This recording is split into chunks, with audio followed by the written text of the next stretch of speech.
यो तपाईँको हाम्रो यो भरा भन्छ। यो भरा चाहिँ भरा उहिले हाम्रो बिजुवा अब गुरुजीहरूले नै बुझे, गुरुजीहरूले बनाउँदै थियो तपाईँको यो भरा चाहिँ भरा गीत चाहिँ अझै एन्दुङ भन्दै थियो। एउटा अझै एन्दुङ भनेपछि चाहिँ अब त्यो एउटा हाम्रो भोटे भाषाबाट हो भने चाहिँ अब बाहिरे बाजे भनेको त बाहिरे बाजे नेपालीबाट चाहिँ बाहिरे बाजे नै भनेको। अब त्यो आजु एन्दुङ र बाहिरे बाजे चाहिँ सेम हो। नेपालीबाट चाहिँ अब आजु भोटेबाट आजु एन्दुङ भनेको चाहिँ बाहिरे बाजे भनेको है। मतलब नेपालीबाट चाहिँ बाहिरे बाजे भन्छ, आजु एन्दुङ भने अब नेपाली भोटे भाषाबाट हो त्यसरी भनेको। तर यो चाहिँ किनभने मैले यसरी नै यो यता उनको यो गेछेन एरियामा यो भराच्याङतिर यतातिर गेछेन टारतिर गोठमा बोट बसिहेरे उहिले म त्यतिखेर उमेर थियो यस्तै 10-12 वर्षको उमेरको थियो। गोठमा बस्दै थिएँ म तल त्यो अब गेछेन टारदेखि लिएर डिना गाङ्खा यिनीहरू त जम्मै मैले गोठ बसेरै त्यसरी सानोमा 10 गोठ बसेरै त्यसरी बिताएर बसेको। बहुत वर्ष बस्यो यता झनै 10-12 वर्ष त गोठमै बिताएको यसरी। गेछेन टार यो डिना गाङ्खा त्यहाँदेखि यता उँभो जम्मै गोठ बस्यो। तर मैले त्यसरी भन्थ्यो बुढाले यस्तो छ बाहिरे बाजे छ भन्थ्यो। अन्त म त अब केटाकेटी भने बाहिरे बाजे भने चाहिँ कस्तो चाहिँ हुन्छ, कस्तो चाहिँ बाहिरे बाजे भन्छ। यो बुढो हाम्रो गुरुजी बिजुवाले बाहिरे बाजे छ हो या त छ भन्थ्यो। यो तल भराच्योङमा भन्थ्यो, तल माटो खन्ने ठाउँमा भराच्योङ भन्छ। त्यो खोलाकै तल अब अलिक डाँड उठ्छ कि त्यो खोला हुँदै बग्छ। त मैले त्यसरी गर्दै मैले राति पनि त्यसरी अब त्यसरी नै मैले अब त्यो राति मैले 2 चोटि चाहिँ मैले त्यो बाजे चाहिँ भेट्यो। राति कतिखेर भेट्यो भने एकपल्ट मैले 12 बजीतिर भेटेँ। त्यो कसरी भेट्यो भन्दा एकपल्ट म अलैँची सुकाउँदै थियो यसरी खोलाबाट उता तेर्छ यो खोलाबाट उता यसो जाँदै थिएँ। त्यहीँनिर एकताल खोलामै भेट्यो मैले। तर मैले खोलामा भेट्दाखेरि म उता यता राम्रो हेरेँ। त्यो बुढो त्यो बाजेले मलाई पनि राम्रो हेऱ्यो। म त्यसले 12-13 वर्ष उमेर थियो। मलाई पनि राम्रो हेर गरेँ। म अब त्यतिकै के हो मैले ठिमाउन सकेन। यो बाजे चाहिँ कालो न कालो रहेछ, ओक्लोमा पनि जाने 6 फिटे ओक्लो थियो। कस्तो यो राम्रो हेर्दा मान्छे पनि होइन, के चिज हो भन्यो। राति भेटेको कालो ओक्लो थियो, 6 फुटसम्म हाइट थियो। अन्त म चुप लागेर गएँ। त्यसो गरेर त्यसलाई छोरा राखेर अब न एकछिन हेर पर गएर घरमा गएँ। फेरि अब राति हुँदो फेरि उता अब घर पुगेर खाना खाएर फर्केर त्यसरी आउँथेँ। यहाँ बाटी यहीँ थियो कि अलैँची सुकाउने बाटी सुकाउँदै थिएँ। अन्त अर्को सालमा चाहिँ मैले यहीँनिर हो केएमपीकै यही मैले यो हट बनाएको अलिक मासुको डाँडामा गोठ त्यहाँ बस्थेँ। अन्त राति सुतिरहेको थिएँ। त्यहाँ त मेरै गोठ डाकेर म चाहिँ राति आधा राततिर सुतिरहेको थियो। बुढो त मेरै गोठ डाकिरहेको गोठमा त ठ्याप्पै अगाडि यसो पक्रिराखेर त मलाई पो राम्रै हेर्दै थियो यसरी। अनि त्यसो हेर्दाखेरि बाफरे यो बुढो त यो बाजे त अस्ति पनि मैले खोलामा भेटेको थियो। जुन पनि सँगै लागिरहेको थियो राति खोलामा भेटेको थियो। आज पनि यो बुढो बाजे त मेरो गोठमै ठ्याक्कै आएर गोठमा पक्रेर मेरो अगाडि म सुतिरहेको यसरी मलाई हेर्दैछ भने म त त्यहाँनिर राम्रै हेरेँ, मान्छे कालो न कालो ओक्लो रहेछ। डर लागेर अन्त लुगाहरू तानेर सिरा गरेर यसो तानेर ठ्याप्पै सुत्यो। एकछिन बादमा लुगा यसो खोले हेर्दा त गएछ, बुढो त छैन रहेछ। हो त्यसो दुईचोटि त मैले भेट्यो। तपाईँले यता फेरि बुढाले जानेलाई के हो मैले यस्तो एकताल खोलामा पनि भेट्यो, एकताल यो गोठमा पनि यहीँनिर हो, यहाँ मासतिर यहाँ मेरै हो बनाकाली मासु केएमपी बाङ्लाकै मुन्तिर टार थियो कि उयो आँगन मुन्थ्यो उहिले हाम्रै साइड हो कि त्यहाँ गोठ बस्यो कि त्यहाँ त्यसो राति आधा रातमा भेट्यो हो। भेट्यो त होइन कि मेरै गोठमा दुईपट्टि पक्रेर मलाई राम्रै यसरी हेर्दै थियो। म त हेर्दा हेर्दा त्यसो सिरा गरेर ट्याप्पै फेरि सिरा छोपेर चाहिँ आधी घन्टा जस्तो चाहिँ म त यसरी जप्पै यसो जडले यसरी बस्यो नि। बरै सिरा गरेर यसो खोलेर हेर्दा त बुढो त गएछ फेरि हो त्यसरी दुईचोटि भेटेँ। अन्त मैले पछाडि होइन के हो यो यहीँ मान्छे पनि होइन, यहाँ के हो त्यस्तो। मैले अब कालो न कालो डरै लाग्दो भेट्यौँ। यसरी अब एक त खोलामा भेट्यो, एक त यसरी गोठमा आयो, मेरो गोठमा पक्रेर यसरी मलाई हेऱ्यो, आधा रातमा आयो, राति भेट्यो। अन्त कुनै कुनै बिजुवा ठुल्ठुलो अब गुरुजीहरूले सोध्यो के हो भनेको त। अन्त त्यही त बाजे आज हेन्दुङ बाहिरे बाजे भनेको त्यो हो देख्यो भन्यो बुढोले। अन्त म चाहिँ त्यहाँ पत्याउरी गरेँ, नै त म त डाँटेको होला भनेर पत्याएको थिएन नि।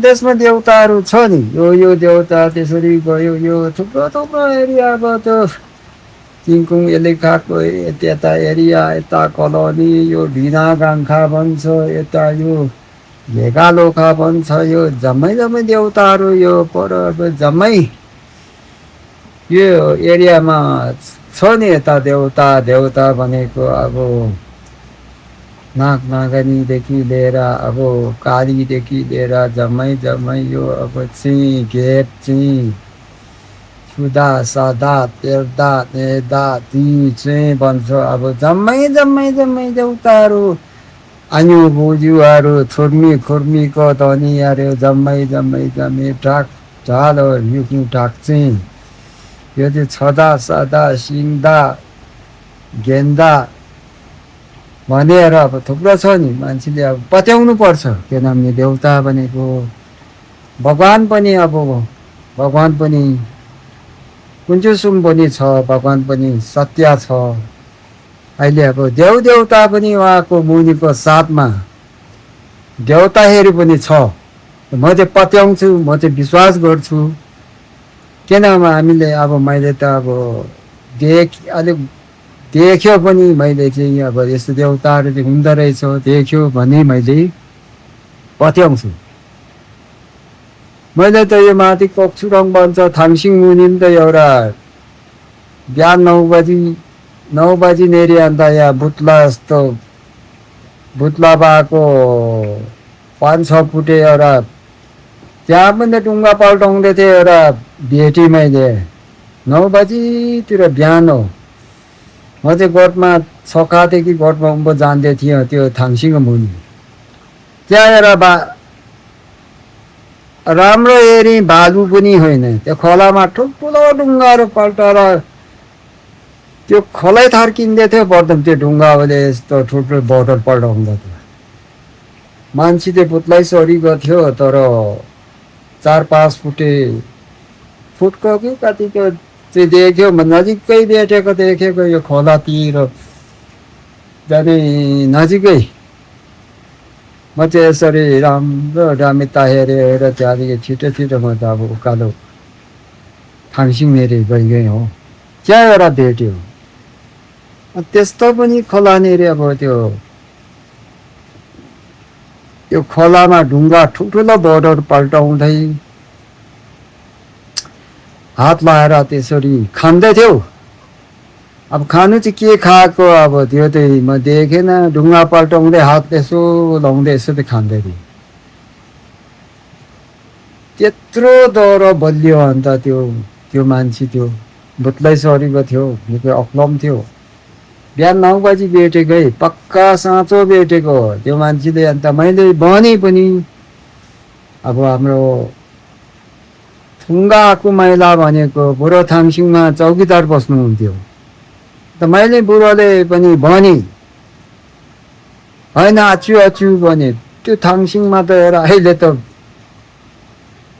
अहिले नै हो बिहानमा त उँभो आउँदै थियो त्यहाँ ढुङ्गा पल्टाएर चाहिँ के खाएको कि यसो ठुल्ठुलो ढुङ्गा पल्टाएर बडो ढुङ्गा पल्टाएर हात लाएर यसो तान्दै खाँदै थियो के हो आछु त्यो त भन्यो नि नेत उदी त्यही खोलामा खेल्ने ती देउताहरू नै हो तिनीहरू मैले नि त भेटेको देखेको तिमीले पनि देखेछ म चाहिँ पत्याउँछु भन्यो नि मान्छेले भन्यो पत्याउने बुढोले त पहिले चौकीदार त्यो थाङसिङ बस्दा बुढोले देखेको रहेछ म त अब आवाज जब तल अब यक्साम उँभो झर्छ उँभो त अब त्यो थाङसिङ त त्यो खोला त कति अब जौरी आउनुपर्छ कति पर्छ नि आवाज जब त्यो कक्सुङदेखि माथि र तल त बुढोले पनि भेट्यो अरे कि अन्त मैले आज यस्तो भेटेँ है आज त भनेको त थियो छ नि त्यहाँ मैले त देखेको मैले त अब मैले देखेको कुरो मैले देखेको त्यो एउटा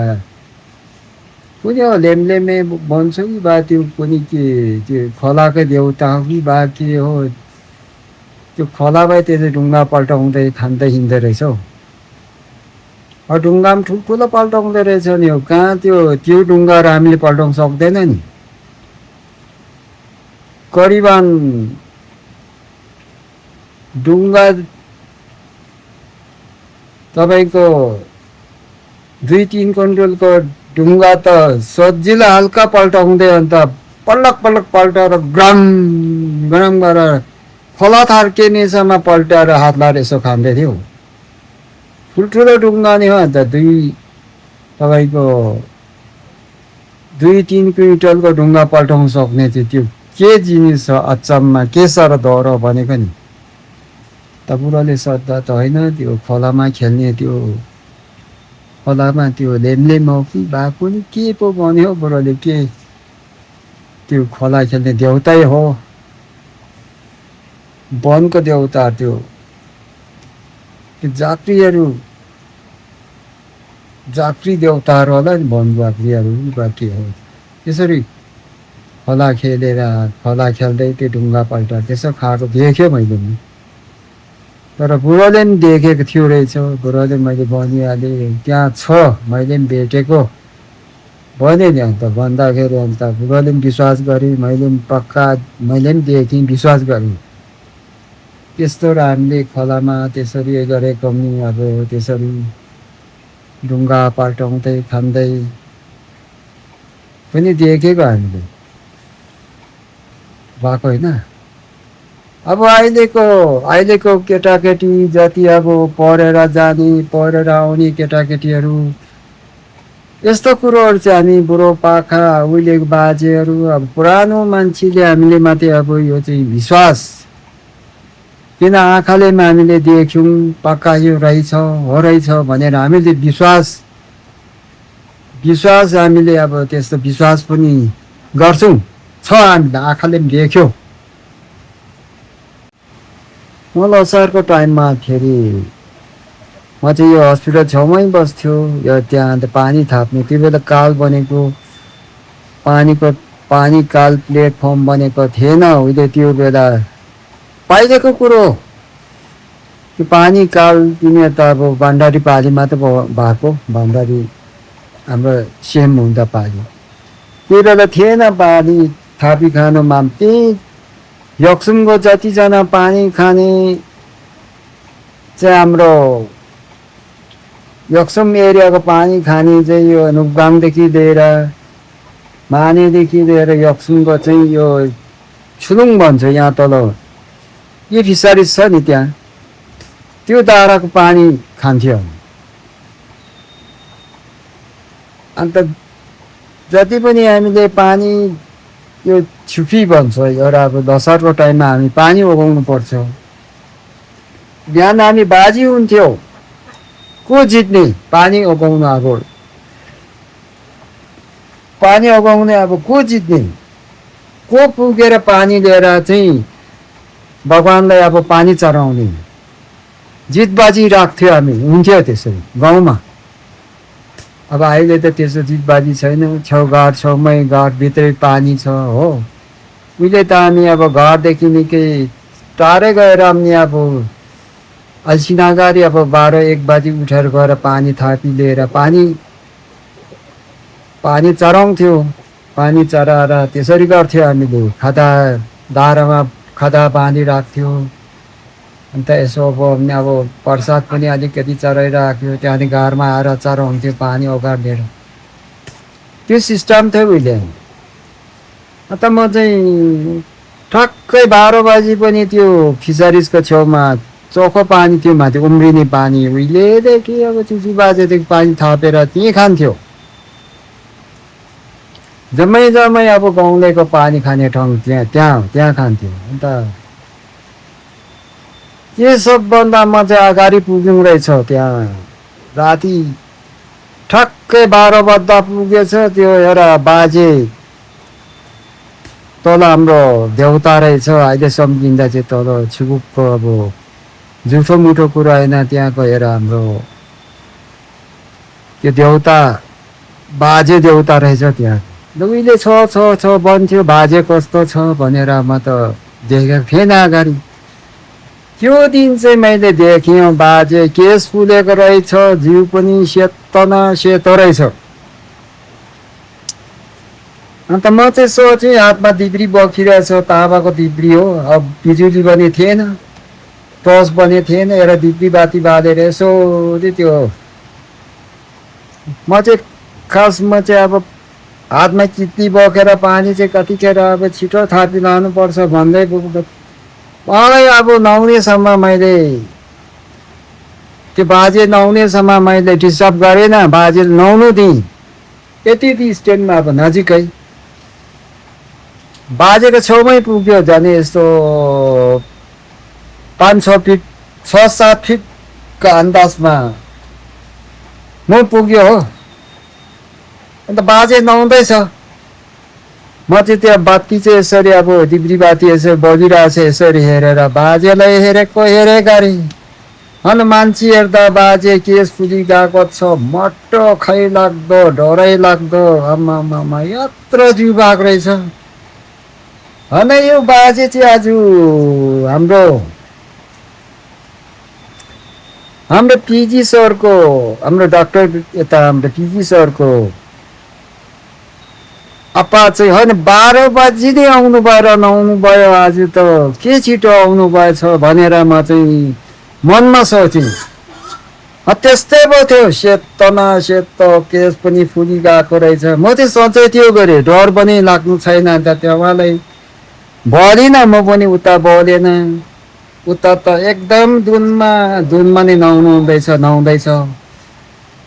अन्त दिब्री बाती बोकेर नजिक यसरी गयो। म चाहिँ दिब्री युवालाई देखाएको राति कुरो 12 बजी रातको कुरो यसरी बाल्यो हेरे गाडी बस्यो। बरै त नुहाइसक्दा त सट्टै ओह्रालो अलिकति नुहाइसकेको बित्तिकै अलिकति यसो उन्दो फर्केको जस्तो गरेँ, मिलिगारेको। त त्यही पनि मैले त्यो बाजे चाहिँ कस्तो रहेछ मैले पनि खुद देखेँ। मान्छेले अहिले केटाकेटीले मान्छेले कतिजनाले पत्याएको छैन, हाउरे भन्छ, ढाँटुवा भन्छ, तैँले ढाँटेको भन्छ। मैले त कसम, मैले त भगवान् साथ हो, गुरुङको साथ, मैले त सत्य थियो भने मैले त्यो देउताले सम्झिँदा सबले सोधे के हो भनेको त त्यो बाजे चाहिँ हो नि भने थियो तल त्यो छुकुकको आजु त्यहाँको हाम्रो देउता रहेछ अहिले सम्झिँदाखेरि। तर मैले खुद आँखाले पनि देखेँ। मान्छेले अहिले केटाकेटीले अब अहिलेको नानीले केटाकेटी भयो भने हाउरे ढाँटुवा यो बुढो मान्छेले ढाँट्यो यो हाउरे लगाएको भन्छ। मैले खुद सत्य भगवान् साथ मैले गुरुङजी साथ उहाँ पनि मैले देउता चाहिँ कस्तो रहेछ भने चाहिँ मैले देखेँ। तर बाजे भन्थ्यो बाजे नै रहेछ, एकदम तेज फुली गएको रहेछ, मट्ट ठुलो एकदम। तर उहाँ चाहिँ ल्होसारको टाइममा चाहिँ तपाईँको ज्ञान 1 गते चाहिँ राति 12 बजी चाहिँ त्यहाँ नुहाउन आउनु हुँदो रहेछ। मैले त 12 बजी टक्कै बाजेले भेटेँ, त्यहाँ नुहाउँदै गरेको भेटेँ। त्यस्तो रहेछ है, सत्य सत्य छ। र आँखाले मैले पनि देखेँ। किन अब सत्य देखेको कुरा गर्नुपर्छ, मान्छेले डाँट्नु हुँदैन। अब तेरा साँचो देख्यो, साँचो सत्य भन्नु पर्यो, भगवान् साथ भन्नु पर्यो। हामीले अब आँखाले देखेर त देउता भने त्यस्तो हुँदो रहेछ छ। यो पनि अब मान्छेले हामीले यो केटाकेटीहरूले पनि यो देउताहरू अहिले बुझाउँछ, किसिम गर्छ, के गर्छ, लामा पढ्छ। किनभने हामीले अब किसिम गरेर फलाक्छ, किसिम दुध बाल्छ, घिउ बाल्छ, चिया बाल्छ, जहाँ चढाउँछौँ देउतालाई छम्फी चढाउँछौँ। यो चाहिँ किनभने उनीहरूको अब दिनै पर्ने कर्तव्य परेको हो। किनभने त्यो गर्नै पर्छ, उनीहरूले अब त्यो चढाउनै पर्छ। अब किनभने अब उनीहरूले अब बाको यो चाहिँ अब चिया चढाउनु उनीहरूले अब सबै हामीले गरेको, हामीले उता अब गरेको चाहिँ उहाँले अब लिन्छ नै त्यो हो। देउताहरू भगवान् सत्य छ, कुण्डसुम छ, देउताहरू पनि सत्य छ, देउता पनि छ। यो संसारमा 1 नम्बरमा भगवान् कुण्डसुम भगवान् पनि कुण्डसुम भगवान् छ। 2 नम्बरमा देउता भन्छ। त्यो सबै छुट्दा सादा तेर्दा नेदा छियो धिउची अरे के अरे ढाक्ची अरे ढाल्दैछु ढाक्ची भनेर यो छदा सादा यो हिमालको यो माथि यो घम्ची जानको धनीहरू, मधेसको धनीहरू, सबै संसारको धनीहरू जम्मै यो भुइँदेखि लिएर सबै धनी देउताहरू छ। किन हामीले अब विश्वास गर्नुपर्छ। अब यो चाहिँ भगवान् कुण्डसुम छ, सत्य छ। उहाँको मुनि देउताहरू छ। फेरि त्यहाँदेखि मुनि के छ भने फेरि देउका मुनि पनि के छ भने भूत प्रेत बनेको अब अलग्गै हुन्छ उनीहरूको। त्यो भूत छ, प्रेत छ, त्यो चाहिँ पक्का उनीहरूको भूत र प्रेतै हो। देउता भनेको चाहिँ उहाँले अब राम्रो गरे पनि उनीहरू देउताहरू चाहिँ अलग्गै देउतै मान्छ हामीले देउता। अब नराम्रो भूत प्रेत बनेको अब एकदम नराम्रो घटिया चाहिँ तिनीहरू चाहिँ एकदम घटिया अब नराम्रो अब त्यो लाइनकोहरू तिनीहरू अब त्यो त्यस्तो है। यो चाहिँ सत्य छ बाबु। यो विश्वास हामीले विश्वास गर्नुपर्छ। देउता भनेको छ। किन मैले त खुद आँखाले देखेर पत्याएको मैले रहेछ। मेरो आँखाले पनि देख्यो, अन्त मात्रै म विश्वास गर्छु, नत्र म विश्वास गर्दिनँ। त्यो अन्दाजमा त्यो हो कि होइन भनेर विश्वास गर्दिनँ। तर आँखाले देख्दाखेरि विश्वास मलाई लाग्यो। भगवान् कुण्डसुम पनि सत्य छ, देउता पनि सत्य छ, भूत प्रेत पनि